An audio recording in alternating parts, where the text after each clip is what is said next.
Good morning. My name is Ron Boutelle, Rohini-suta dasa. Some of you may know me. It's a beautiful morning here in Texas. Cool. When you have a cool morning in Texas, especially in the summer, it's nice. It'll heat up later. It'll heat up. But right now, heaven on earth. Anyhow, today I want to continue with what I was telling you about in my last video. And I had mentioned at the end that I would tell you what happened to my little brother, and I would also tell you about what happened at the International Paper Company. But let's start with my little brother to keep it in order. I had mentioned how both Larry and I had taken a little bit of niacin, and how he had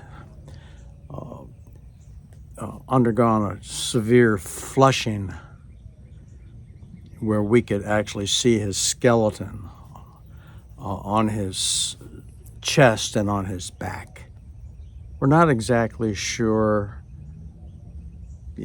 There wasn't anything definitive to say why he passed away. I think the following year, on a winter, it was winter time, very cold, probably 5 below zero, and I had gone over to see my girlfriend, and Larry had gone outside and climbed this little tree in the backyard. Nothing really significant. Maybe, I don't know, he might have been up there 10 feet, and he fell out of the tree onto the snow. So it's not like this wasn't a fall that would kill anybody. He had no broken bones or anything like that. Now, previous to this, again, it has to have something to do with him swallowing the gasoline. But earlier, several months earlier, maybe in the fall, in high school, usually in the gymnasium, because it's got pretty high ceilings, somehow they put a rope. The coach, I don't know how they do it, but there's a rope from the ceiling way, quite high, and they want all the kids to, hand over hand, go up the rope and then come back down. And at the bottom, they usually have quite a few mats for safety. I've never heard of anybody falling, but my little brother, when he got to the top, he passed out. We're probably talking 20, 25 feet. He fell. He landed on those mats. Now, again, when I talked to Larry about this that evening, he didn't express any discomfort, or he wasn't in any pain. He went to school the next day. But that did happen. Curious that because now it's several months into the dead of winter, and he climbed this tree, and nobody knew that he was doing that. But he fell, and the doctor said that the snow was pushed up against his bare neck, and that in a situation like that, he probably died within 30 minutes. So this was around 8-ish, 8:30-ish. I didn't get home until, 10:30. But, it's quite dark out, and especially in the backyard. I didn't see him. Anyhow, he froze to death. So that's what happened to my little brother. They did an autopsy. They never could find anything wrong with his heart or So it was a bit of a mystery, but it had to do something with swallowing that gasoline. So now, as I said in my last video, let's jump ahead a few years. I've just graduated from high school. In fact, there was a graduation ceremony, but I had to work the International Paper Company. I was scheduled to work that night, so I never even went to the graduation ceremony. I went to work. So I'd been working at this paper mill for maybe a month and a half, and one day, and these guys at work there, practical jokes. I mean, everybody's a comedian. That's important to this story. And so one day I was given this new job where I was going to be working on a paper rewinder. I mean, this plant, the International Paper Company, would produce the most huge rolls of paper that you can imagine. And these big, massive rolls could then be rewound onto smaller rolls. So that's what I was going to do. I had a trainer. This is my first day doing this, and part of my job was to push like a tube, a cylinder, maybe this big around, 4 feet long, and I'd push. There was a steel shaft, so I'd put the tube onto the shaft, and then I had to push it 20 feet. It's a big paper rewinding machine. I'd push it as hard as I could to get it all the way over, because I had to push maybe 4 of these tubes, and then the paper would be threaded into them. But on the second one, when I pushed with all my might, I was cut. You can see this, the scar. The scar is here, and it goes up, and it almost went through my hand. I'm just this, 18-year-old kid, start to fall because I fainted, and then but someone saw me, and they ran over and caught me before I hit the ground. When I say this, everybody was a jokester and playing practical jokes. You see these tubes, these metal tubes, arrive at the International Paper Company in a bundle, and this metal bundle of tubes is bound together with this black metal strapping. Maybe you've seen it. Sometimes you see this on pallets, but it's very thin black metal strapping.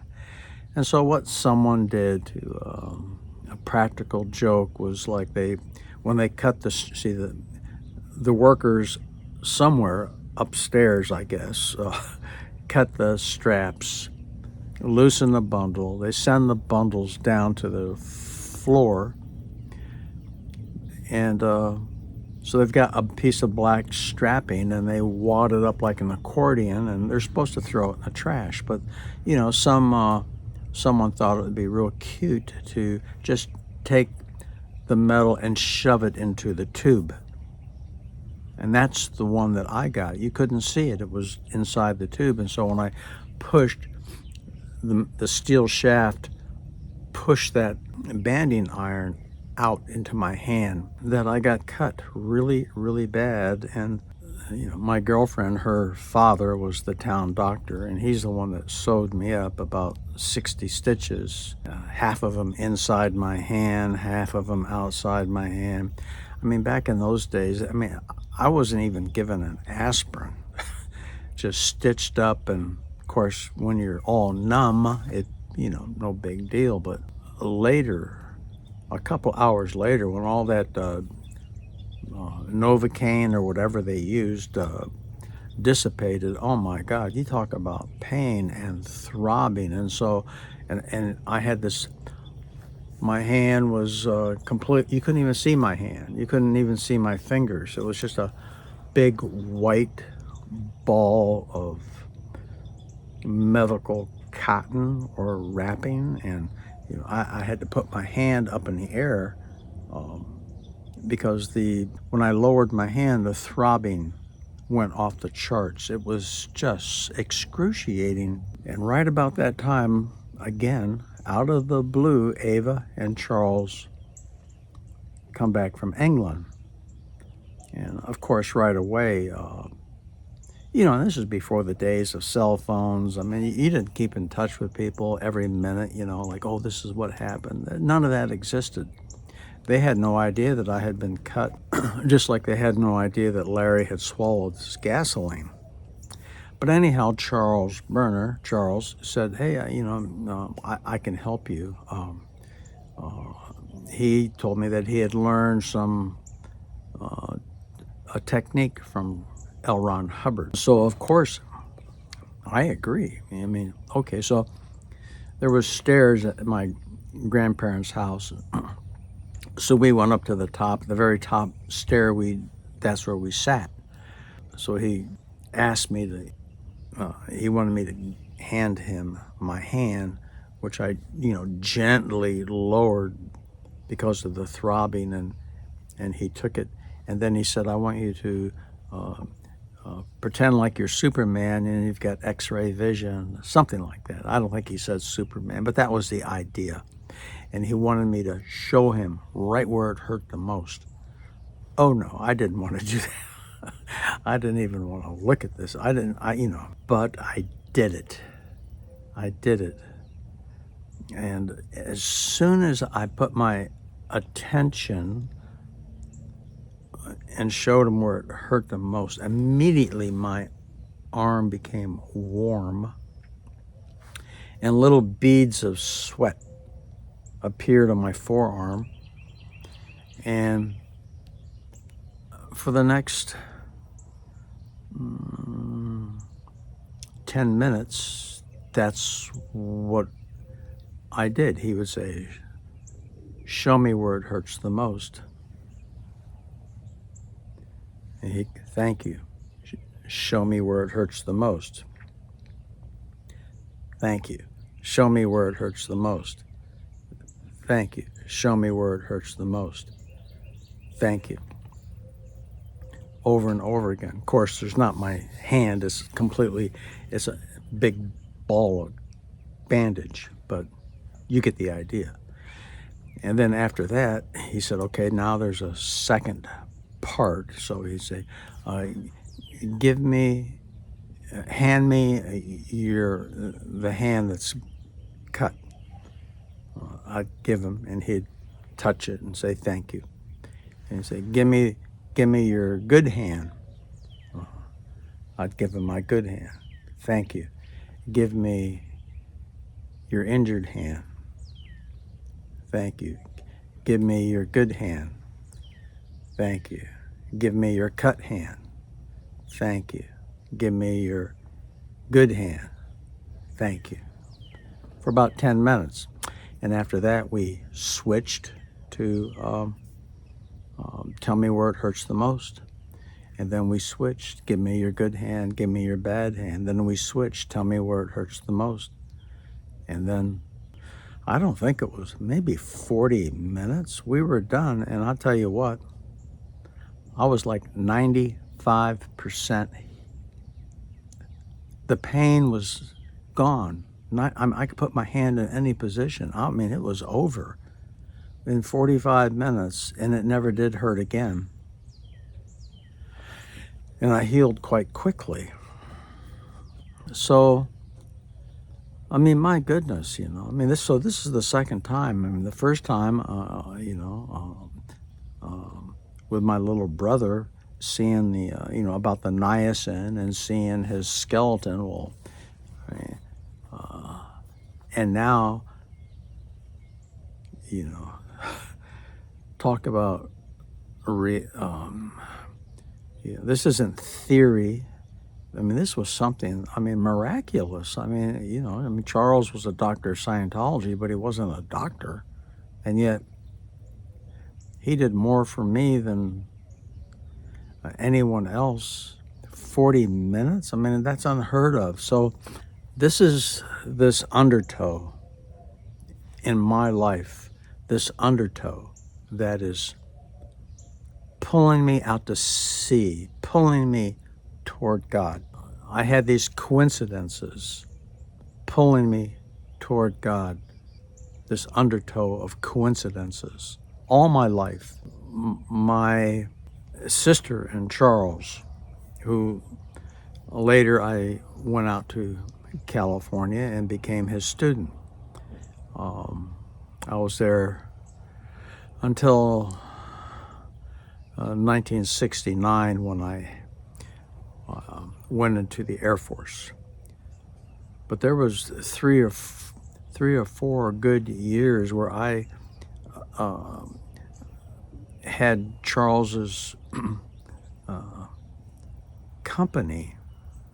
There were other students there. They didn't live with Charles and Ava. I did. And I didn't live with Charles and Ava all the time. We're all barely 20 years old. We rented different homes. We rented a trailer. We rented a beautiful house in Balboa, California. Beautiful front yards, the ocean, sand, the ocean. Ed Riddle was one of my roommates and a fellow student.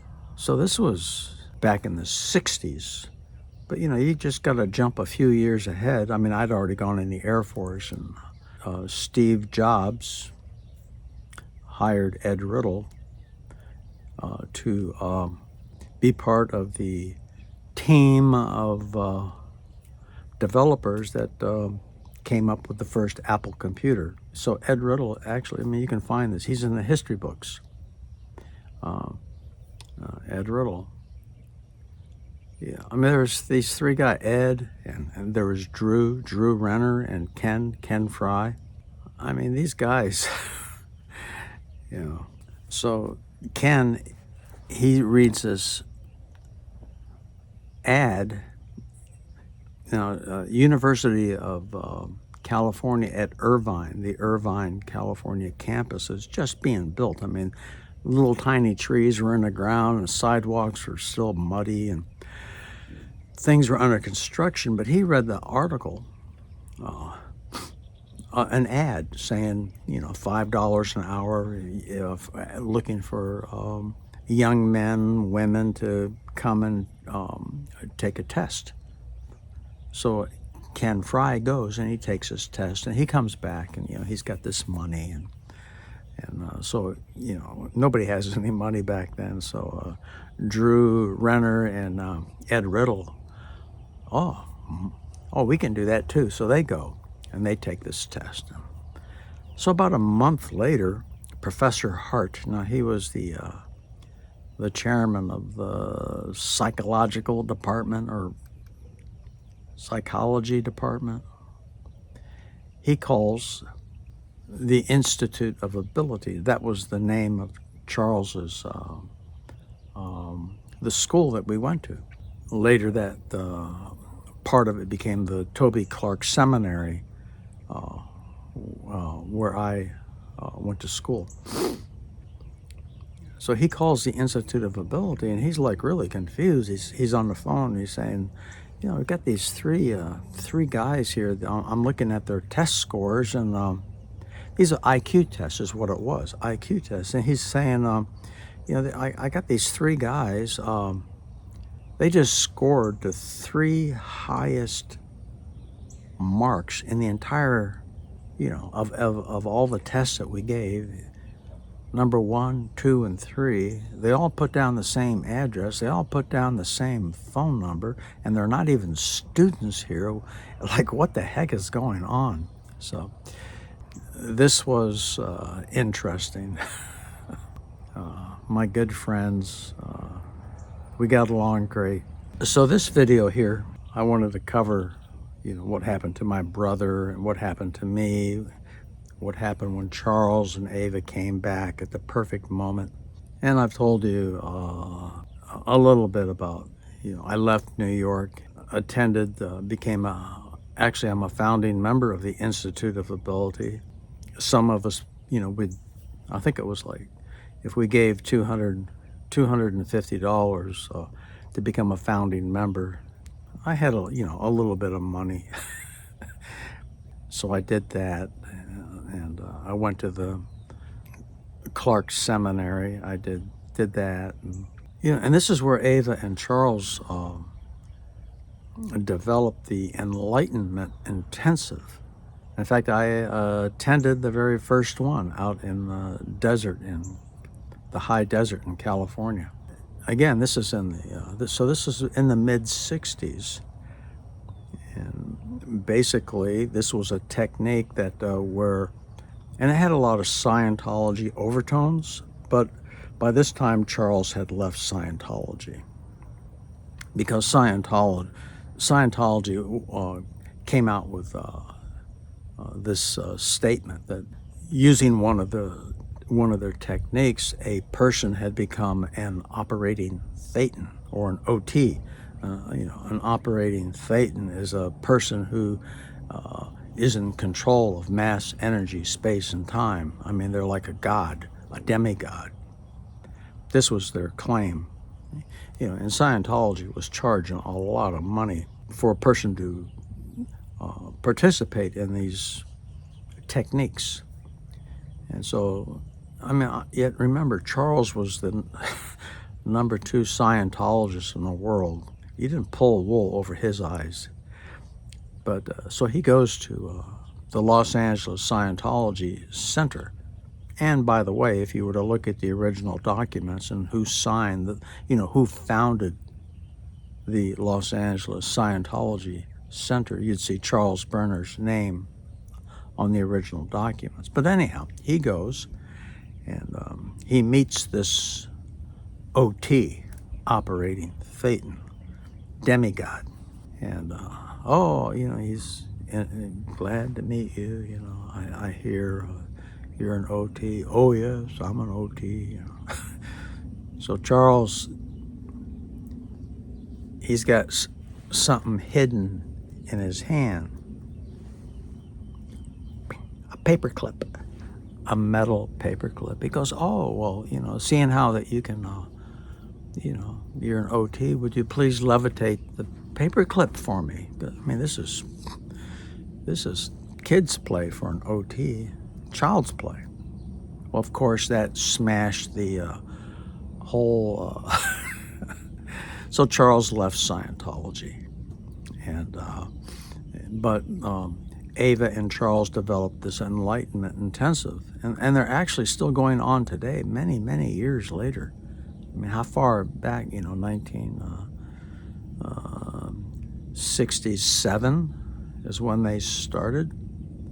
67, a long time ago. But basically, there'd be a group of people, like let's say 20 people, and these 20 people would agree to spend 3 days together. Now, during these 3 days, it was like a communal setting. They all slept together in a large room, on mats. They had to bring a little, like camping out. All their food was provided for them, and this is all vegetarian, high quality food. And they agreed to participate willingly, and so they would work in pairs. So 2 people would face each other. You'd sit in a chair and they'd face each other, or they could sit on the floor, whatever was comfortable, but they'd face each other. And so this person here would have a 5-minute turn, and then this person here would have a 5-minute turn, and then this one, and then this one. So they'd switch back and forth, and the session would last for 45 minutes. And then there'd be a 5-minute break, and so then they would switch partners, and they would do this from like 6:30 in the morning till 10:30, 10 at night, and they did this for 3 days. maybe on the last day it was, to give people the chance to go home. It might have ended at 7 in the evening. And so when the people were working together, everybody had one of three questions before it even started. Like to register, to check in, they would talk to Charles, and Charles, between the two of them, they'd come up with the person would choose one of three questions, like tell me who you are. One question, that could be a choice. Tell me what the purpose of life is. That's another question. Or tell me what another is. When I did this, I probably chose tell me what the purpose of life is, or tell me who you are. But you would keep that question the whole time. And there would be a little bell that would ring for every 5 minutes to let people know it was time to switch. And both people could have the same question. It was now, say, my partner's turn to, it was their 5 minutes. Now my job is to just listen. You don't say anything. You just become a very good listener. You don't give a bunch of expressions, and you don't do anything like that. You sit there and you listen, sincerely listen. So I would say, tell me who you are. I would sit there, and then after 5, and they could come up with textbook answers. They could come up with examples in life. They could come up with whatever they wanted to come up with. And then ding, person would, automatically they would then say to me, tell me what the purpose of life is. And then this would be my opportunity. This is for me. We go back and forth, like I said, for 45 minutes, take a 5-minute break, do this. Eventually there'd be lunch, and there might be a little walking meditation where instead of working on partners, you would just meditate on your question for 45 minutes. But mostly it was working with partners, back and forth. And this is so powerful, because tell me who you are, or tell me what you are.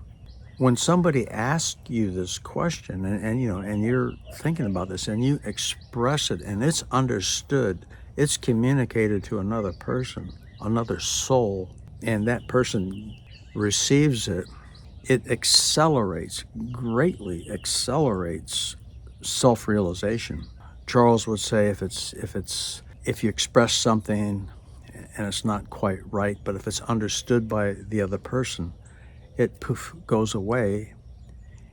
And if you express something that's true, it remains. And so you just get rid of a lot of not necessarily wrong stuff, but and so it was the same way with these enlightenment intensives. You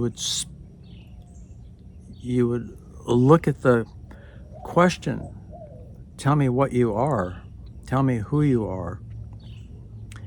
And you'd look at that, you get this like a 5-minute read, and you also express what you're seeing, and you answer the question, and that kind of like goes poof, and then when it's your turn again, you're looking at that thing.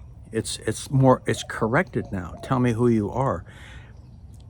It's like your conception of who you are has been corrected, because you've looked at it, you've looked at who you are, what you are, you've expressed it, it's been understood. Things that aren't true, they've been expressed, understood, poof. In 45 minutes, you get quite a few turns at this. And an enlightenment intensive, you got all day long, like say Friday, Saturday, and Sunday. I mean, it's a lot of contemplation. Tell me who you are, tell me what you are. And the last time I participated in one of these was in Santa Cruz, California, a few years ago. My sister, along with a Chinese acupuncturist, put on an enlightenment intensive. They called it something else. They used some Chinese words, but it was the same exact thing. And so my sister wanted me to come out there and help her run the enlightenment intensive. You know, you need some staff. For example, somebody's got to get up bright and early and wake everybody up. There were cabins. There were a bunch of cabins. This was at a Baha'i retreat, and each cabin might be 4 bunk beds. So my sister knew I could get up early, so you know, that was one of the things that I would do, wake everybody up. And sometimes if there was an odd person, like say you work in pairs, so you want to have an even number of people, 20 people, so you've got 10 pairs, 30 people, you've got 15 pairs. But sometimes, for various reasons, maybe someone's not feeling good, or it'll be odd. So my job, I would have to sit in. I would become one of the participants so everybody that was there had a partner. And I didn't do this all the time. I was there for 3 days, and I only had to sit in once or twice. I wanted to sit in more because I really enjoyed doing this. And my question was, tell me what you are. And somewhere during the time I was there, oh my God, I'll tell you what I am. I am my blessings. I am my blessings. That has stayed with me for quite a few years. You know, I am my blessings. But you can see how this undertow has caught me and swept me out to sea, out toward God. And you can see why I am so indebted and thankful for my sister's kindness. I wouldn't have been exposed to any of this if it wasn't for her. You know, in the beginning, like I said, she was like the black sheep of the family.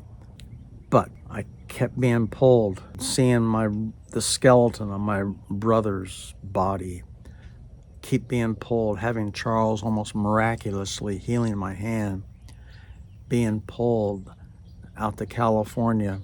I eventually left California. Like I said, I got drafted. I actually was drafted in the Marine Corps. I was drafted twice into the Marine Corps. The second time, I couldn't get out of it, but I could join the Air Force for 4 years. That's the only way I could get out of 2 years in the Marine Corps. So that's what I did.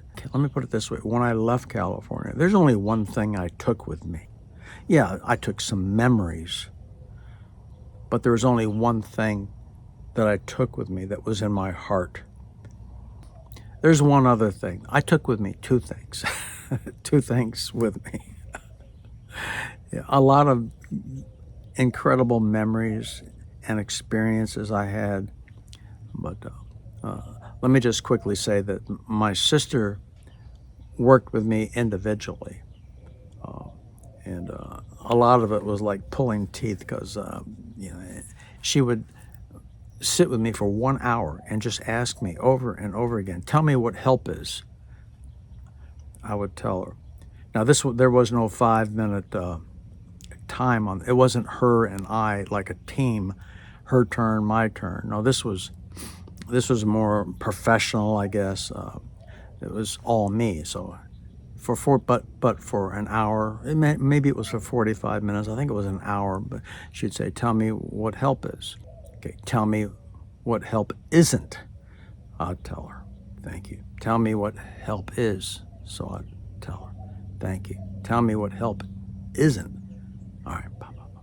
Okay. Thank you. On and on. Oh, we did this for like on and off, not every day, not every week, but we did this on and off for a year. And I really didn't like doing this.